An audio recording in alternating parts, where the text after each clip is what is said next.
हाँ, दोनों में अंतर है।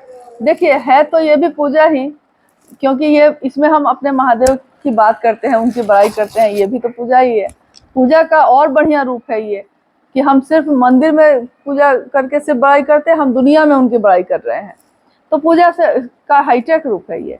लेकिन ये हम लोग नहीं करते, शिव के से ऐसा नहीं करते हैं कि किसी मंदिर में जहाँ जगह हो वहाँ शिव की चर्चा कर लेते हैं।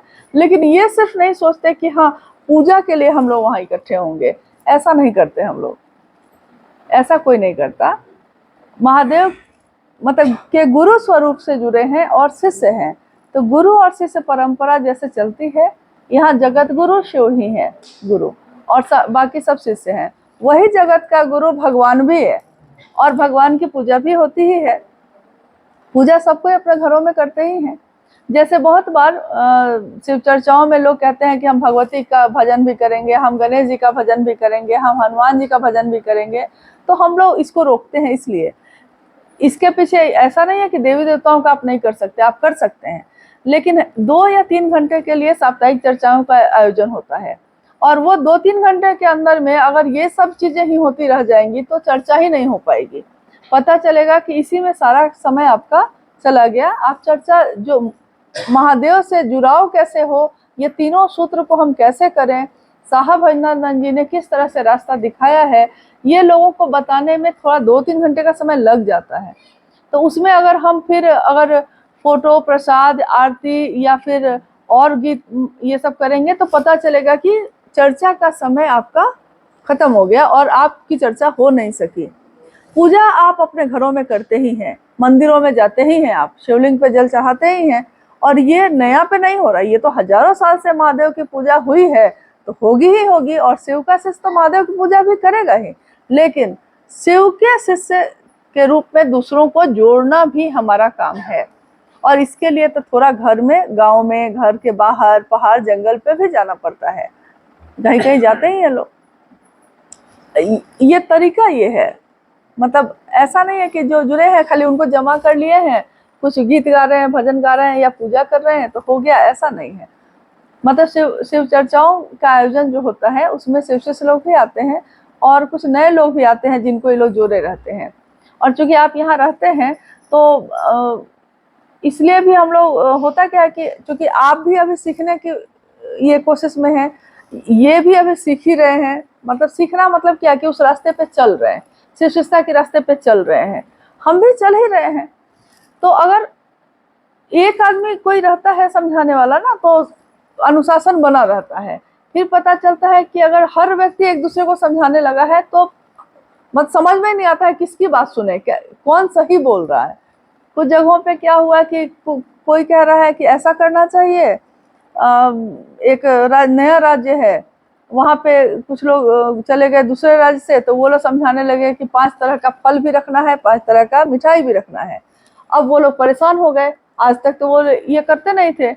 अब वो लोग फोन कर रहे हैं कि अमुक जगह के जो गुरु भाई आए तो उन्होंने समझाया है कि 5 तरह का फल भी रखना है, 5 तरह का मिठाई भी रखना है। अब वो परेशान हो गया वो लोग। तो हम लोगों ने कहा कि आपको मुख्यालय से जो कहा गया है आप सिर्फ उसी बात का ध्यान रखिए, और उन लोगों को भी समझाइए कि भाई साहब ने जो कहा है हम लोग को उसके अनुसार करना है। क्योंकि हर व्यक्ति अगर समझाने लगा कि क्या क्या करना है तो पता चलेगा कि हम अपना मूल रास्ता ही भूल गए। शिव की शिष्यता चली है शिव तक जाने के लिए, और मन ही जाएगा शिव तक। हाँ, पूजा आप अपने घरों में करते हैं, करिए, मंदिरों में जाते हैं, जाइए, लेकिन शिव की चर्चाओं में इस तरह का कोई आयोजन हम लोग नहीं करते। अब रही बात की गीत भजन या ये सब का, तो वो भी आप अपने घर में जितना मने गाइए, 12 बजे रात तक गाइए। आपके पास अपना घर है, अपनी जगह है, अपने लोग हैं, कहीं जाना है नहीं, तो जब तक मने गाइए।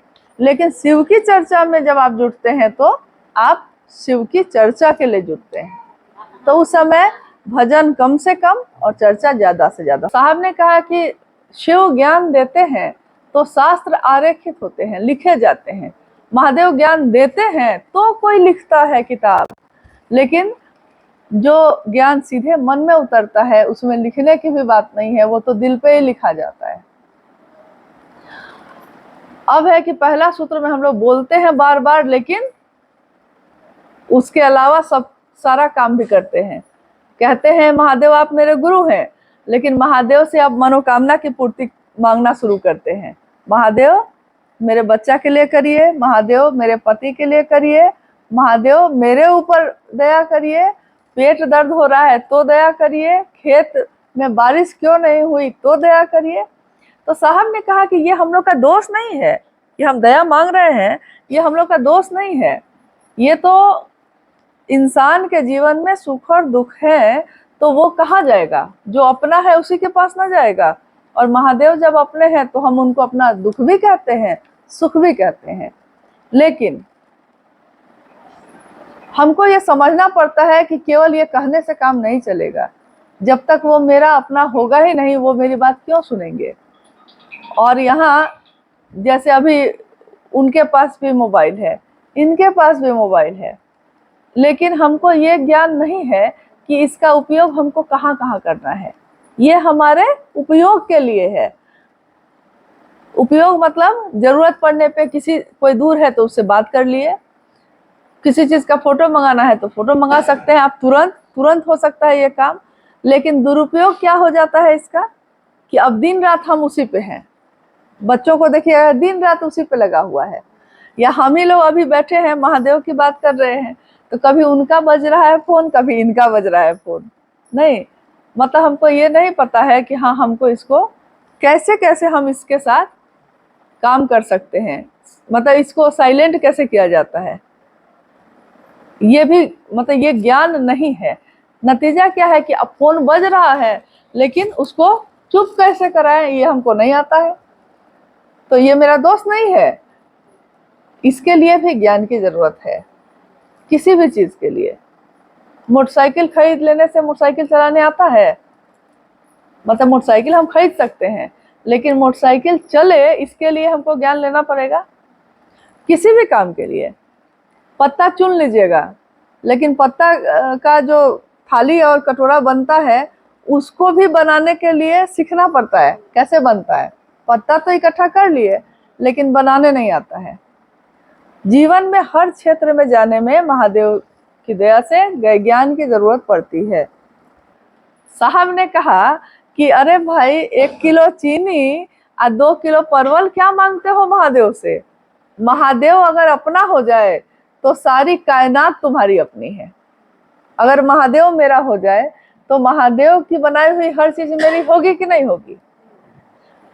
उनकी जितनी शक्तियां हैं, मतलब जितनी देवी हैं, जितने देवता हैं, जिसकी भी पूजा हम करते हैं वो सब मेरे होंगे कि नहीं होंगे, होंगे। तो वो राजा यानी ईश्वरों का भी ईश्वर, भगवान का भी अगर कोई महेश्वर है कोई तो वो कौन है, तो वो महादेव है। और महादेव मेरा होगा कैसे, क्योंकि पूजा करने भी हम लोग को ठीक से आता है नहीं। कभी मंत्र का जप करना पड़ता है तो हम लोग किनको खोजते हैं, पुरोहित पुरोधा को खोजते हैं जिनको बोलने आता हो अच्छा से, जो संस्कृत में श्लोक पढ़ेंगे। पूजा में कौन फूल किधर रखना है वो बताते हैं, कैसे जल चढ़ना है, कैसे कलश में पानी लेके आना है, ये सब वो बताते हैं। क्योंकि हमको लगता है कि हमको कुछ भी आता नहीं है, हमको कुछ भी पता नहीं है। तो ये सब कौन बताता है? ऐसा व्यक्ति जिसके बारे में हमको लगता है कि उसको आता होगा। साहब ने कहा कि तुम अपनी माँ के साथ ऐसा सोचते हो, तुम अपने पिता के साथ ऐसा सोचते हो, मतलब अपनी माँ को जैसे खाना बनाने आता है वैसे ही ना बना के खिलाते हैं आप। कितना भी अच्छा पड़ोस में खाना बनाने वाला हो वो उसको बुला के नहीं बनवाते हैं। हमको जैसे आएगा भाई हम वैसे ही ना अपनी माँ को रोटी बना के खिलाएंगे, तो हम वैसे ही खिलाते हैं। पिता का सेवा करना है तो पैर दबाने, हम पाँव दबा रहे हैं, पिता थक के आए हैं पाँव दबा रहे हैं, हमको जैसे पाँव दबाने आता है हम वैसे ही ना दबाएंगे। कि कोई बहुत बढ़िया मालिश वाला है लेकिन उससे हमको क्या वास्ता, मेरे पिता का पाँव तो हम ही दबाएंगे ना, हमको जैसे आएगा वैसे दबाएंगे। मतलब ये है कि वो शिव हमारे गुरु हैं, मेरे गुरु हैं। अब मेरे गुरु से दया मांगनी है हमको, कैसे मांगेंगे? मन से मांगना है, जैसे हमको आएगा वैसे ही ना मांगेंगे। जैसे कुछ जगह पे लोग कहते हैं कि हमको उत्तर में बैठ के मांगना चाहिए कि दक्षिण में। कुछ लोग कहते हैं कि हम नमः शिवाय जो करते हैं तो आंचल से ढक के करना चाहिए कि मतलब घूम के पीट करके करना चाहिए, छिपा के करना चाहिए, कैसे करना चाहिए? साहब ने हमेशा कहा है कि प्रणाम करना जरूरी है, कैसे करें ये जरूरी नहीं है। प्रणाम भी हमारा मन करता है, तो प्रणाम जैसे आपको मन हो वैसे कर सकते हैं। हम लोग मान लीजिए कि हम लोग का परिधान है, हम लोग का जो कपड़ा है पहनते हैं हम लोग, तो ज्यादातर वेशभूषा ऐसा महिलाओं का है कि साड़ी पहनती है तो आंचल है उसमें। पुरुष तो पैंट शर्ट पहनते हैं, उनके पास आंचल कहाँ से आएगा? नहीं। और ज्यादातर शहर में चले जाइए तो लड़के लड़कियां सब पैंट शर्ट पहनते हैं, तो अब आंचल ही गायब है। अब किससे ढकिएगा माला को? नहीं। तो इस पे ध्यान नहीं देना है कि कैसे करें, ध्यान इस पे देना है कि करना है। तो तीनों सूत्र लेकिन करना किस लिए है? इसलिए कि महादेव मेरे गुरु हो जाए, मेरे अपने हो जाए, इसी के लिए। आप लोग कुछ कहना चाहते हैं तो कहिए, या कोई ऐसी बात जो आपको आज याद आ रही हो, क्योंकि यहाँ विद्वान तो कोई नहीं है। महादेव ने जिसमें जितना ज्ञान उतारा है, जब भी यहाँ आना हुआ है हमेशा साहब के साथ ही आए। और साहब कैसे मिल ले लोगों से, इसी की कोशिश करते थे हम लोग सब कोई कितने लोग मिल लें, कैसे मिल लें। कुछ समय ऐसा जीवन में होता है जो अद्भुत होता है और वो फिर दोबारा लौट के नहीं आता है।